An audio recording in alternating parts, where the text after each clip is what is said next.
What's up, good people? How we doing? Sammy United People's TV. Thursday, the 15th of May, 6 days away. It feels like it's, I don't know. The fact that Ruben Amorim had a press conference about the Europa League final the day before we're playing Chelsea tells you everything you need to know, right? No one cares about Chelsea. I don't, you don't, none of the players do. Chelsea, of course, care about it, but we're going to run through his full Europa League final press conference. Lots of talking points. The latest on Yoro, on Dalot, on Ligt. Amorim speaking about buying tickets, about the concept of quitting the Champions League next season. We're also going to run through the latest transfer news, have a little conversation about Gary Neville's absolute whopper comment yesterday on the overlap. I haven't had a fresh trim. Thank you very much. This is actually a wee cold. Thought you knew me, Akash, but you don't. Anyway, let's see who's here from the mod and the member gang. Let's say hello to everyone and let's get the show on the road. Carl, good morning to you. Stephanie, you're here as always. JC and Akash, Volpez, good morning to you, dude. We've got Lisa, we've got Stu, we've got Fred. Who are some non-members? Hello to some non-members. We've got Siraj, how you doing, buddy? We've got Cormac, Mark Wood, we've got Dale, we've got Donnell, we've got plenty of you. Please all get involved in the chat as you do every single day. And I'll try my best to engage with as much as I can. Right, let's get on to the show. Let's start with the transfer stuff. Anyone else jealous of this transfer? Because I am. I see this transfer as happening a year too early for United to get involved in it. I think if Howson was leaving Bournemouth next summer and that 50 million release clause existed, I think United will be in the market for a big centre-back signing next summer. But right now, this summer, we just couldn't afford it. I see Howson as being like the perfect sort of archetype for the central centre-back position. Right now, we've got Maguire and Ligt. Maguire will be here one more season, but yeah, he's going to be a baller at Real Madrid. Yeah, John, you're saying we've got Yoro. Right now, from what I've seen so far this season, I would say Yoro's best position is left centre-back. But in the future, there is a possibility that he gets moved to be the central centre-back. Because the central centre-back is the one that you always pass to. You always want him to sort of lead and control the tempo. But I think it's a good sign of Real Madrid. I'm a little bit jealous, but I understand why we couldn't get involved. Now, there's confirmation yesterday. I mean, we already knew it, right? That Jonathan David is going to be leaving Lille as a free agent. And I think the only club I've seen so far being linked with him is Napoli. So let's see what happens there. Yeah, Akash, that could well happen. If Ligt comes back and he's completely fully fit, then maybe Yoro does go into that central centre-back position. I don't quite know. I also don't know about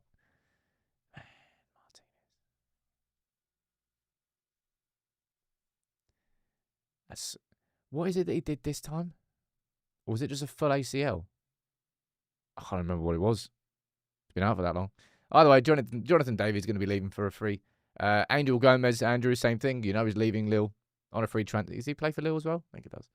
On a free transfer, and nothing really is happening. Aiden Heaven, yeah, you could speak about him as a left-sided centre-back. We actually do have options down the left-hand side. Certainly compared to the right-hand side. Right-sided centre-back, we've got Mazraoui. Who else down the right as right-sided centre-back? Yoro's played there a few times. Dalot could technically play there if you wanted him to. I've seen Maguire play there a couple of times. Lindelof play there a couple of times. I think we've got a bit more strength. Of course, Fredrickson, who's just come through, he looked pretty decent in his first game. We'll see. You can see City are really sort of starting to crank it up. It feels like, well, United moved quickly to begin negotiations over Cunha. And that's still just sort of like cracking on in the background. Yeah, people are mentioning anyone but Shaw. Glyn, I honestly don't even mention Shaw as a sort of long-term prospect past this season. I think United will, if I was to put a prediction on it now, I think United will loan Luke Shaw for a full season in the summer with an obligation to buy. That's what I would expect from Luke Shaw. But yeah, City going after Rangers. Rangers, don't know, him. This one's an interesting one.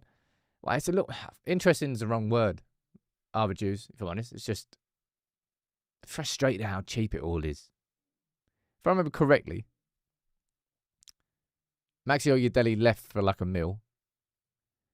And he's getting linked with Shakhtar Donetsk. Fabrizio saying that he's not going to be leaving Legia Warsaw just yet. But if he does, United are going to get 40% of his sell-on for a €6 million release clause. So what's that? 50% would be 3 mil. 10% is 600. 2.4 million euros is what we will get if he was to leave, which is better than a slap in the face. But a little bit annoying.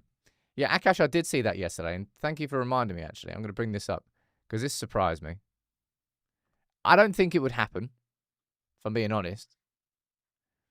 But I think we had a conversation yesterday about this lad being probably the most expensive transfer that happens this summer.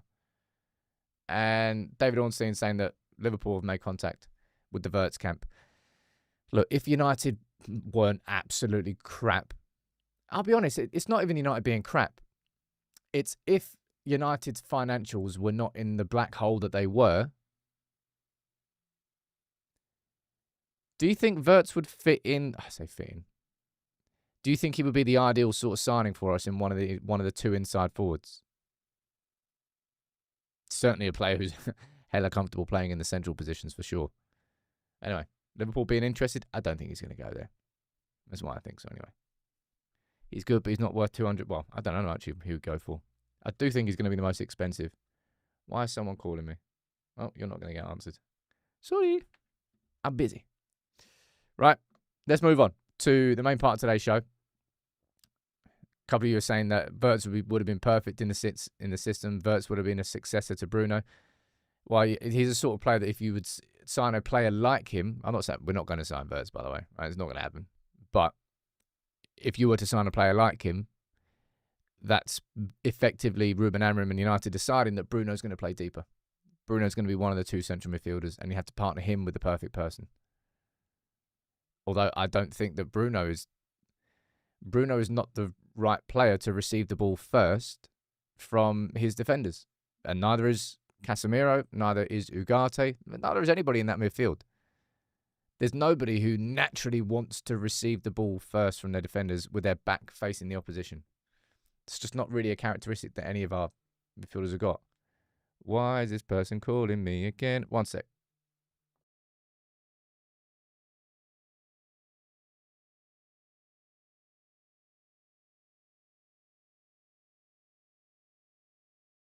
Prank phone call. A prank phone call can't be a prank phone call. They still exist these days. Man, I used to do prank phone calls all the time. I was a little dick. Anyway, enough about my past. Let's speak about Ruben Amorim. I did my video yesterday. Just sort of my opinion video on Ruben. Because there's been a lot of discourse this week. There's been a lot of conversation. And I know not everyone's going to be in the same camp as me. But my opinion on Ruben Amorim will not change if we win the Europa League or if we lose the Europa League. I'm still in the same position. There's absolutely no way that I'm going to make a ludicrous call for a new manager to come in. And I frankly do think it is ludicrous. Which might be a stupid thing for me to say considering we're 16th in the league. But you can't possibly expect a manager who literally said to you, I don't want to come in mid-season. I want to come in. No, it's either now or never. Right, fine, okay. And then so many struggles. There's no way that I'm not going to let him have that first summer. We need this summer. He needs the preseason. He needs time away from Manchester. He needs time to train, to bond, to buy. It doesn't change for me if we win the Europa League. And the way that I described it, the Europa League, this morning on the pod, I called it steroids. That's what winning the Europa League is. Just speeds up the road. It's a faster process to get ultimately to where we want to get. We don't want to win the Europa. Of course we do. But the ambitions of United are not to win the Europa League, are not to win the FA Cup or the League Cup. It's the Premier League and the Champions League. They're the two things. Yeah, and look, and that's kind of the point I probably haven't articulated there better. Ruben Amorim was brought in by Ineos, by Jason Wilcox, Omar Berrada, to play a very specific way of playing. And he's tried to play it. I thought this squad was better than it was. But I think what we've really, really seen in these last 2 months in particular is that even if these players want to do it and they're trying to do it, they still can't do it. And it's the execution which has ultimately been the biggest problem in the last couple of months. It hasn't been coaching, hasn't been the system, hasn't been the shape, hasn't been United. Look, there are problems, of course they are, but they aren't the fundamental problems. I think the fundamental problem is player quality in the last 2 months. Execution of what Amorim is asking them to do. They might be trying to do it, and they want to do it, but they can't do it. That's been the issue. And that's why my opinion isn't really going to change whether or not we win or lose. It'll be a Debbie Downer. I'm not looking forward to the match reaction in Bilbao if we lose that final. I am looking forward to it if we win. No idea how mad that one's going to be. But let's speak about the final. Let's speak about the injury news. And this is the latest from Ruben on Lenny Yoro, Matthijs de Ligt, and Diogo Dalot. God damn it. At some point, I'll get the volumes right. I don't know if they are going to be available. We are trying to push because it's the final matches and it's the final. You know that all the players want to play that really bad. So I don't know. They will not. I think they will not go to Chelsea. But he didn't sound particularly optimistic there. This is Diogo Dalot actually speaking himself about his injury. I'm feeling good. So feeling better every day. We just at this stage we go day by day to see how it goes. But so far so good. He sounds pretty positive, but overall, I don't think Lenny Yoro would he travel. I think he'll probably travel, but I don't think Lenny Yoro will be fit to start. I think De Ligt there's more of a chance, and Dalot there's more of a chance. That's kind of where I'm sitting with these. But at the same time, I'm sure you saw it yesterday.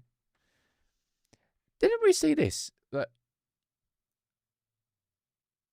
I think it was Sky Sports that first reported that he was undergoing surgery, or maybe they just did it at the same time as Spurs. And then the suggestion is that he might be fit for the final. I'm like, huh? How's that work?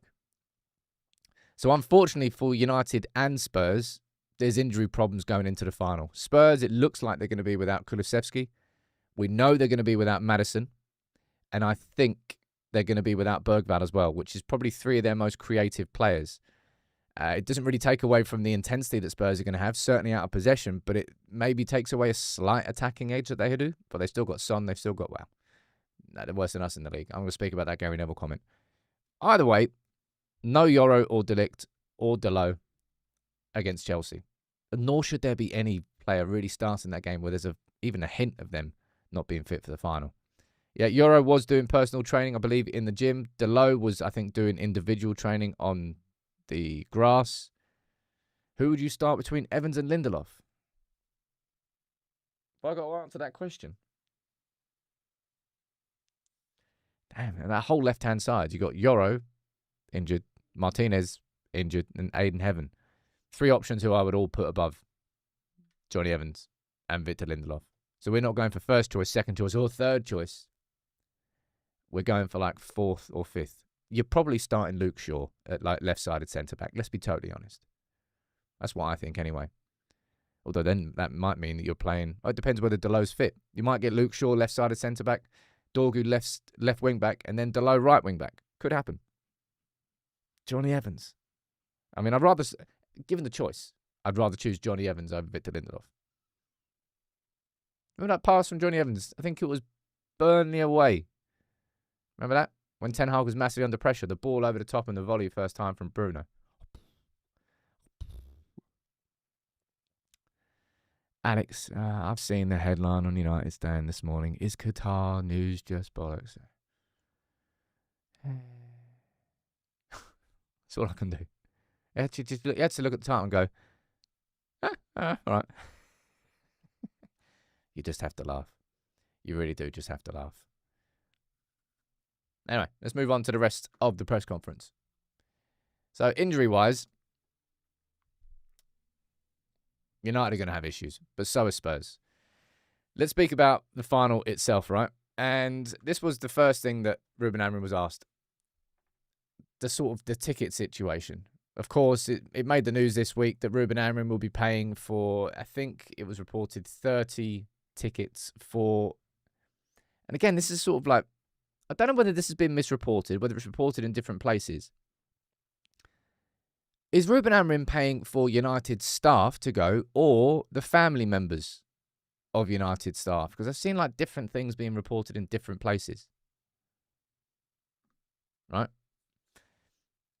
And Ruben's response is down there in the bottom. Sometimes it's hard to understand when to give and when to take. And this is something I said in the pod this morning, and it's something I do believe. It feels like, in this situation, it kind of feels like it might be a damned if you do, damned if you don't. Because, let me try and explain, which I think is what Ruben Amorim is trying to explain there. United have been savage with the cuts this year. Right? All the redundancies, cutting lunches, credit cards, like every sort of, I don't know, aspect of the club has felt cuts. See, if United were to then, like I can see down there, like quite a few of you are saying it's family members. I'm pretty sure it's family members. So if United make all these cuts everywhere, and then before the Europa League final, start paying for staff's family members to fly out, then effectively what that means and what it would be interpreted as is, okay, so you're cutting actual members of staff to pay for the ones that you keep for their family members to then go. And that's kind of what I mean. It's a bit of a damned if you do, damned if you don't situation. When Amorim, look, as he said, the situation was explained, and in that moment, it's to help, because it's not going to change my life. It helps the staff be there and to be better staff for the final. I thought that was a really good little line there from Amorim. It actually helps United, and it helps him if the staff are in better moods, because they know that their kids are in the crowd, or their wife's in the crowd, and they want to do, I don't know, I suppose what staff can really do at that point in time. But it feels like a little bit of a damned if you do, damned if you don't. Because of all the cuts you've made, if you then decide to start paying for staff, I'm not justifying it, right? United should have the money to do all this stuff. But as it stands, I know why the club didn't do that. I also know exactly why Amorim stood in. And I think there's, you can see it there as well. They talked to the players, and the players had the same reaction. Everybody wants the staff, and they're there, and the family's there. I really hope that at the end of this season that, I'm sure there's going to be little cuts here or there in the future. But I don't want to talk about United being the penny pinching club that we have been this season. It's bad. Like, again, Arrest, you're down there saying, does Sir Jim hate the staff and why? I think people are looking at the fact that, Spurs paid for everyone and PSG paid for 600 people. Like the financial situations of these clubs are different.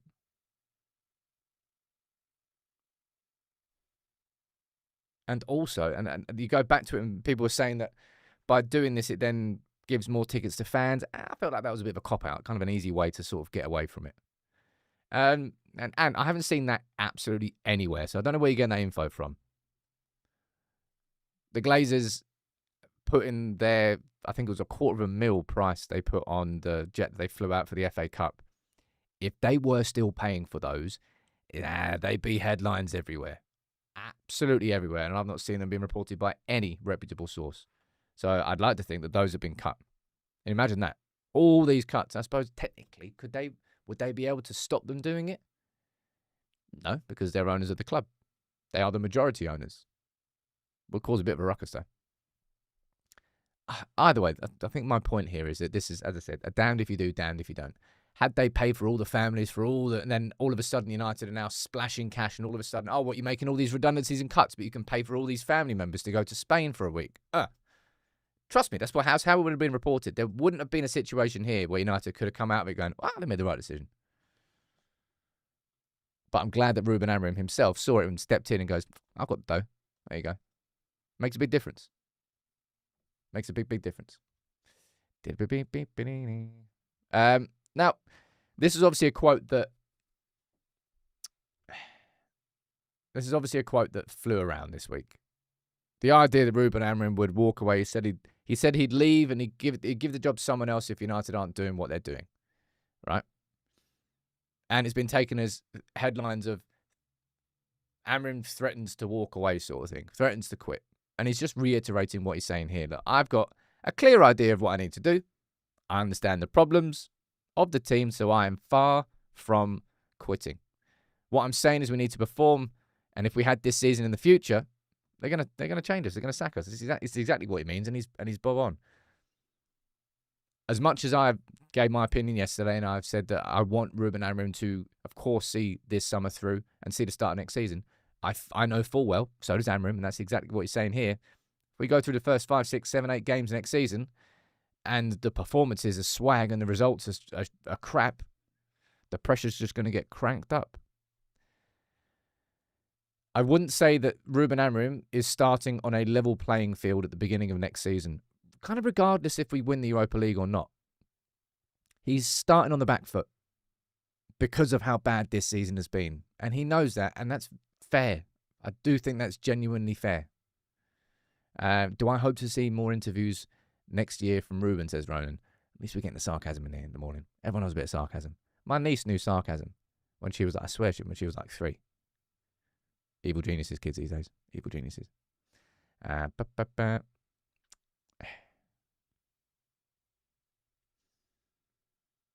Please win. Please win. Right. And there was a comment from, I want to get your opinions on this. Right. If we go down here, right, Stephen, you always love disagreeing with me. It was 30 people saying, why are you looking for excuses for Ratcliffe? Ruben clearly didn't agree with the decision as he paid for them. Who am I backing, Ruben or Ratcliffe? I've just explained everything to you, mate. Who am I looking for excuses? I'm not fucking giving excuses for everyone. I've just explained it was a damned if you do, damned if you don't situation. I guarantee you the headlines, had Ratcliffe paid for, had United paid for them, would be coming out saying, oh, you're making cuts over here, but then you're paying for family. You know exactly that. You know I'm right.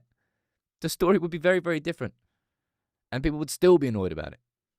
But anyway, the reason I'm putting this photo up here is Amorim was speaking about the final itself. And I want to know where you stand on this.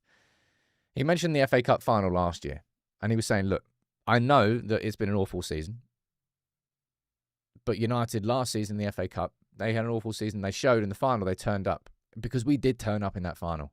You know, we were 7-1 going into that game. I know because I put 50 quid in it. And I got an early payout after we went 2-0 up. Bing.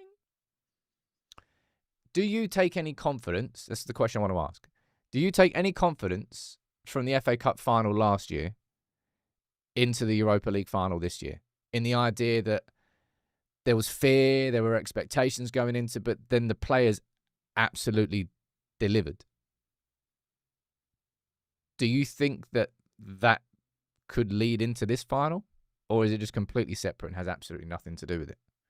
I think that's the question I want to ask. Because it seems like Ruben Amorim is using that as a little bit of motivation for the players getting G'd up. Do you think so? But we've got 3. Brian, Jonathan, Rushan, you're all saying no. Most of you are saying no. Yeah, and I agree with you on that one. If it was anyone apart from a Premier League team. And Spurs as well. I remember that. Was that Spurs game, you know, when Van der Ven scored like 2 minutes in with that, he just burst straight through the whole team and then Bruno got sent off. Was that under Ten Hag right at the end or was that the beginning of Ruben? I can't remember. Faisal saying if we do a mid-block, I don't want United to play a high-pressing game in the final. I do not want United to do that. You might get annoyed about it. There's no way that that's going to be how we win this game. We'll run ourselves into the ground unnecessarily. Anthony saying, yes, the mentality of the players. But Jonas, you're saying, nope, not at all.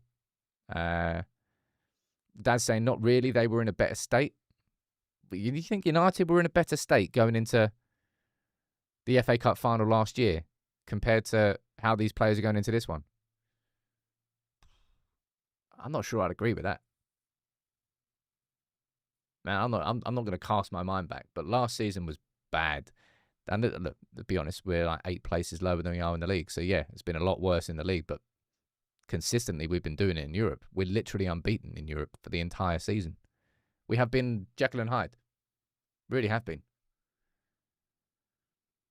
Laden's saying Van der Ven didn't score. It was Brennan Johnson. What? Maybe am I missing seasons then? Harold, you're feeling confident down there. I assure you, mate, regardless of how bad our season is, we are beating Spurs. I hope you're right. Anyway, I just thought it was an interesting comment. What else did he speak about? This one, again, I think it's an interesting chat, right? He was asked here about whether, maybe, in terms of long-term progress, would it be better if you're not in the Champions League next season? He's like, yeah, that's exactly what I think. We explained it well. That's my feeling. However, he's made it clear how bad it would be if United were. So my point here is that Ruben Amorim's not looking at, if we lose the Europa League, that's the silver lining. We won't have European football next season. That is a silver lining, but not something you vocalise. Jeez. United in the Champions League next season. I hope you're ready to get pumped if we get there. Are you prepped for the pump? Not sure I am. Obviously, it's a new Champions League format as well, isn't it? You play 8 games, 4 at home, 4 away, and you draw from different pots. I think, I might be wrong on this one. I haven't looked into it. But I think if United beat Spurs, we go into pot 1. If I'm correct. James saying, isn't it criminal Ten Hag didn't play Ahmad in that cup final, mate? I don't know what Ten Hag. Ahmad must have had nudes. Sod knows what that relationship was all about. But I don't really know how you get offended with that bloke. Although, somebody might be getting offended. Well, not offended with him, but I tell you what, right? Ahmad clearly, lovely guy. I personally think he's going to win the Player of the Year. But I tell you what, Aiden Heaven... Aiden Heaven must look at Ahmad like you look at a younger brother. Go, oh, you little dick, man. Even if you're like younger brother's sort of like more talented than you. In his own position, of course. But he is always on a wind up with Aiden Heaven. Aiden Heaven must be fuming at that photo on Snapchat. It's just, it seems they seem to have like some sort of older brother, younger brother relationship, and Ahmad is constantly on the wind up with him.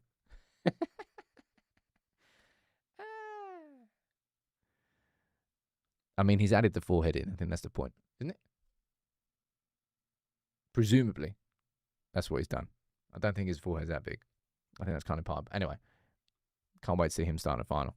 He is an absolute menace, but it all seems in good. It all seems in good spirits, if you know what I mean.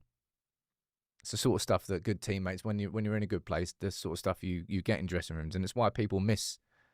I haven't played sport properly since I was 13, I think.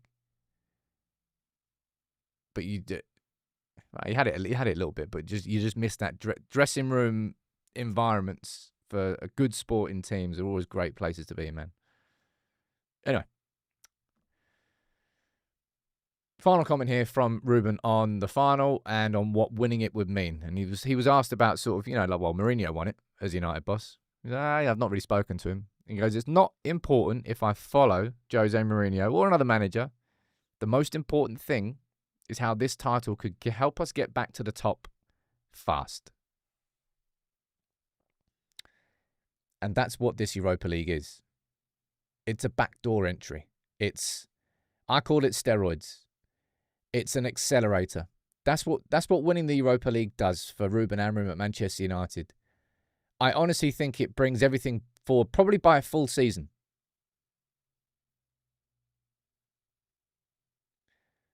A full season, I think, is how much further ahead United will be next season if we get into the Champions League. And it's not because we're going to be playing Champions League football. It's simply financial. that's the biggest. Well, it's not the biggest issue we've got at United so far, but it's the biggest restrictor, I think, is a way to describe it. United being one of the 3 biggest clubs in the world, we should be able to spend like one of the 3 biggest clubs in the world this summer, and we should be able to buy the right players. And now that we've hopefully got the people behind the scenes that are going to get it right, we should be better in the transfer window. But we're hampered by our overspending in years gone by when the wrong incompetent people were spending on the wrong players and on the credit card. Hence why it's all coming back in. But yeah, that's again, a very fair way to describe what this Europa League is for United. It's a way to help us get back towards the top faster. It's an accelerator. Bobnob, not Hobnob, but Bobnob. Doesn't Champions League football make players a bit more attracted to our club? Yes, let's be honest, it does. Previously, United, I think, it's kind of part and parcel of why our wage structure is so bad. United were able to kind of navigate around the fact that we weren't in the Champions League by paying players inflated wages, because we attracted them by money rather than by prestige. And no, that's a lie. We had prestige. Although we've used a lot of that, let's be honest. We burned that out. We attracted them with money rather than ambition of winning the big pots. So we brought players into the club for the wrong reason. And then that's kind of part and parcel of the culture that we created at the football club. Instead of bringing the best players in because they wanted to win everything at Manchester United, we brought the best players in because they wanted to earn as much as they possibly could from Manchester United. It's not that Alexis Sanchez was a mercenary, but that's kind of part of the culture that has been established at United. We players who are playing for the club for the wrong reasons, ultimately, at their core. That's the culture that you need to change. You want players that, like Ruben Amorim, I'm absolutely convinced, and I suppose you could say the same thing about Erik ten Hag and most managers, but I'm absolutely convinced that he wants to repeat the success he had at Sporting in turning a football institution on its head and returning them to a place that they haven't been domestically for a long time. Remember, it was the first title in 19 years at Sporting, and he went in as a Benfica player. It's the equivalent of, I don't know, Duncan Ferguson becoming Liverpool manager. Is that a bit extreme as an example? Tim Cahill becoming Liverpool manager.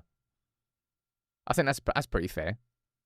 And going there and winning a title there is what Ruben Amorim did at Sporting, having previously been a Benfica player. He wants to achieve that same thing at United, and he backs himself to do it. Because everything that he's done has worked on a Sporting level, which is a huge club, but then United, boom, it's a global club. United is a completely different thing. I don't know whether it's the same as Gerrard becoming a United manager or Aguero. I don't know whether I don't know how high up in the sort of Benfica hierarchy Ruben Amorim's legacy goes. But you get the point. We brought players into this club for the wrong reasons for a long time now. It's about time that we start bringing them in for the right reasons under a manager or a head coach that actually believes he can take United back to the top and is willing to commit everything. That's kind of what I think. Do you see Ruben Amorim walking away from the job next season if things can't improve, says Akash?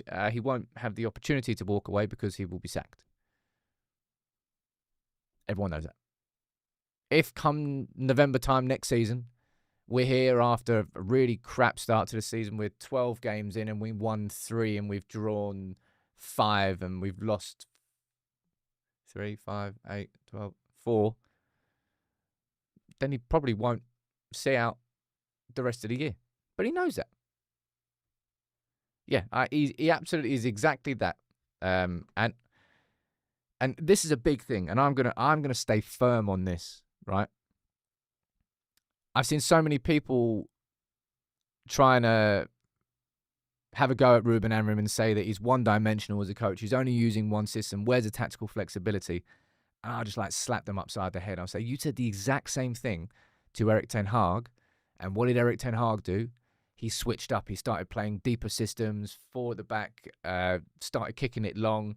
And then 2 months down the line, everyone's like, I mean, I don't know what our identity is. I've got no idea I have no idea what style of football Erik ten Hag wants to play. Week in, week out, it could look completely different every single time. Ruben Amorim knows exactly what he wants his team to do. Ultimately, the wing-backs should be wingers. 3 defenders at the back. Overload up front, 5, with the 2 wing-backs ultimately working as wingers. Or, if you need to, certain games, you sit in the back 5. But don't change your system game by game according to who you're playing or what players you've got. Sod that. It was that exact reason that made Erik ten Hag's football so confusing. I know exactly what Amorim is trying to achieve. I can see it every single week. The same patterns, the same routines, and the same mistakes, missing the shots that we create, the same individual errors. Don't bend to the will of other people saying, "Oh, change that up so we can get some short-term results." That's what Ten Hag did. It got him absolutely nowhere, and in fact, it made the whole United fan base confused. As frustrated as we are right now, we know what Amorim is trying to do. It's just not working. Not in the league, anyway. Right. I just want to briefly chat about this lad because I really hope that Onana's not a talking point after the final. That's it. That's all I want. Of course, we're going to have the full preview. What day should we do the preview? I reckon I'll release the preview on Tuesday morning because I'm going out on the Eurostar on Tuesday morning. So I won't have time to do a live show. So after today, we've only got 2 more live shows before the Europa League final. We've got Friday and we've got Monday. And then I'll go out on Tuesday and then I'll be back on Friday.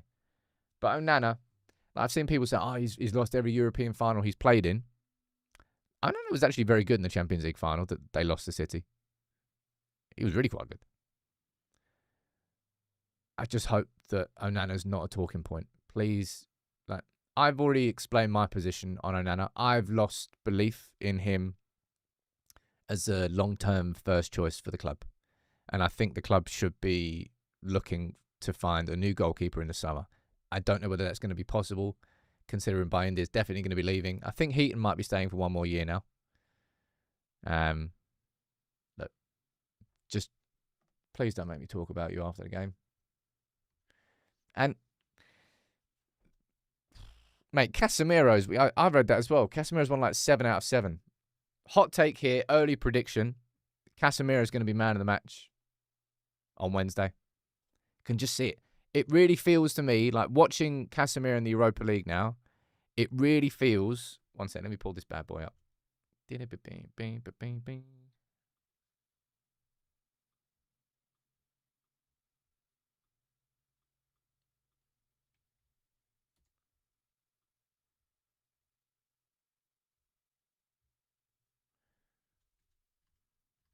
you go. To me, it really feels like Casemiro wants the Europa League trophy in his cabinet. I think that's the way that he's been playing.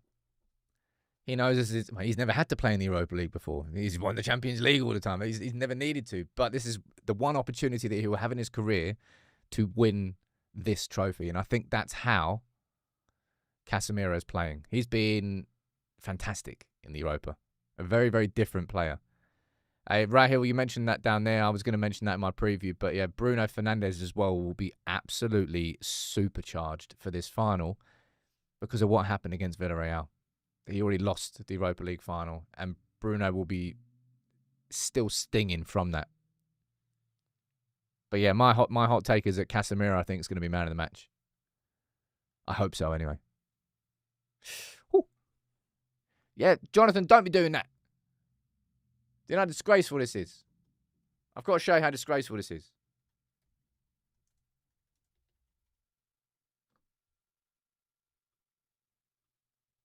Right? Bilbao.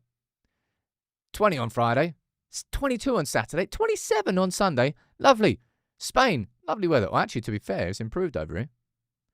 If you look at... I don't know. Chance of precipitation, 10%. We'll take that. Because if you go onto the Spanish weather website, it's showing it's going to be passionate doing. it looks like it's going to be moist. After being 27 degrees at the weekend. I want to get sunburnt. I don't want to get sunburnt. Anyway, we have to keep checking on this because I think it's going to keep changing. Now, my lunchtime video is going to be on this. Akash, I'm not flying to Bilbao. I'm getting the train. It's the only way we could do it. Eurostar. What's Gary Neville doing? Honestly, please, answers on a postcard here.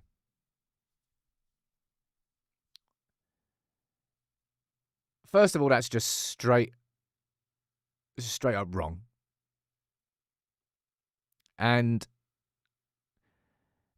I don't really know, man. I don't really know what he's doing anymore. If you know what it feels like to me, that's what I said in the pod this morning. It feels like Gary Neville now is so busy doing loads of other ventures, and he's semi-stepped away from football, that when he comes back in, he's being more sort of explosive in those sorts of comments. I don't get it, man. I don't get it as like an ex-United captain doing this like 3 days before a final. Like, I don't understand it. Mate, Spurs are literally below us in the league. I don't know, man. Isn't it strange? Like, I think Scholes is another perfect example. Like the differences in probably the relationships you have with players versus when they're ex-players. I still got so much respect. I remember doing that video on that Neville deserves more respect for his playing career, because he absolutely did, and I stand by that video. But I put that in the same sort of category as this, right? Paul Merson, right? Reason I'm putting this one up. Paul Merson believes that Manchester United will look arrogant if they win the Europa League and don't throw a trophy parade for fans. And it's literally nearly 2 minutes of spiel, absolute spiel from Paul Merson, trying to pretend that United are arrogant if we don't throw a trophy parade. And you know what?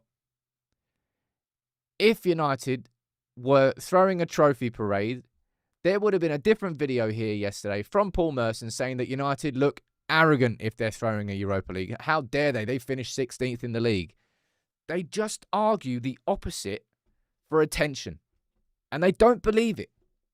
They don't believe it. It's how things work these days, and it's something that frustrates me so much. I'll be honest, it's something that might have delayed the growth of United People's TV. But I tell you what, look at us now.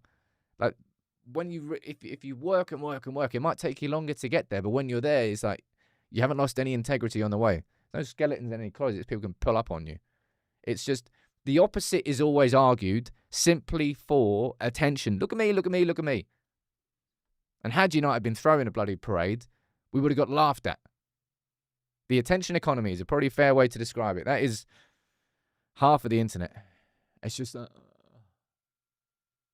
melon. I don't know. Either way, I'm going to be doing a lunchtime video on that because I'm not angry. That's what my parents used to say. I'm not angry, just disappointed. And you know what's mad, right? So we're 45 minutes into the show. The day before we play at Stamford Bridge. And I haven't seen one person in the chat mention Chelsea. I've sat there and ran through a half an hour press conference of our manager speaking about the game we're playing after this. That is how inconvenient this game is on Friday. And the same goes for Spurs. They're away at Villa, by the way. So they haven't exactly got an easy ride. We play Chelsea tomorrow at Stamford Bridge. It's typically normally a big game of the season. Remember Ole's record there? Prior to Ole, we had an awful, awful record at Stamford Bridge. And then Rashford, free kick. Either way, it's quite funny how insignificant this game is for us. Unfortunately for Chelsea, they're still in with a chance of Champions League football. I'm not expecting this to be a good game on Friday. And nor do I want... What players do you definitely want rested for the Chelsea game? Ahmad better be absolutely nowhere near that starting 11. Casemiro better be nowhere near starting. the starting 11. And I'd probably say Maguire, I think. I think that choose 3 players who you definitely don't want to see start. Bruno is Bruno, man. Like, I could say Bruno, but he's just a physical freak, dude. Like, I wouldn't be worried about Bruno being ready. I'd be worried about, Bruno getting injured. Mazraoui's a fair shout. Man, sod knows who you play in defence if you rest the defenders that actually need to be rested. Ahmad better not be starting. Yoro won't be, of course. He's got a semi-injury. I don't think you can rest the whole starting 11. John, you'd say Mazraoui, Maguire and Bruno. I'd say, I said Ahmad, Casemiro and Maguire, but I think Mazraoui is a fair shout. I don't know who you play in this one. Do you think we'll see a debut? I don't think I can... It's not that I can't be bothered, but... Do you really want to see a starting 11 preview for the Chelsea game? I don't think you do. I think you'd rather have different conversations. I think you'll see Fredrickson start. I think you'll see Amas start. He might still start Højlund because he might still hope that he gets a goal. I don't think that would be a terrible idea. I'd like to see... Is it an opportunity for Mantato or is it an opportunity for Casemiro? Not Casemiro. For Camerson. I don't think you'll be seeing Sekou Kone start. We'll see. We'll see. Obviously, it's going to be a change team. I'm not expecting a full 11 of changes. That's kind of unreasonable. But I've got no idea what that starting 11 is going to be. But the 3 for me that I want to see on the bench, as I said there, one more time. Ahmad, Casemiro and Maguire. But Jonathan, you say you play your starters in the first half to sub them. You can make how many subs now? 4 or 5? Is it 4 or 5? I think it will. I think Lindelof will start. I don't think Lindelof and Evans will start. We'll find out. We'll find out. Look. Thank you all for tuning in. As always, can I just say, please do drop a like on the video, peeps. I hope you do enjoy the chat as much as I do. We don't always agree. But, oh yeah, Collier. I forgot about that. Collier was back in training yesterday. I don't think he'll be fit enough to start this game. 5, apparently you can make 5 subs. We'll see. We'll see. But thank you all for tuning in. Make sure you come tomorrow. It's Friday. It's map day. Last live of the week. And then we play Chelsea tomorrow night. I'll have a match reaction as always and content out over the weekend. Then the week for Bilbao begins. It'll be nice if United don't get pumped by Chelsea, but truth be told, I'm expecting us to lose. It's just a bad game for us, and they're chasing Champions League football. We'll find out. Take it easy.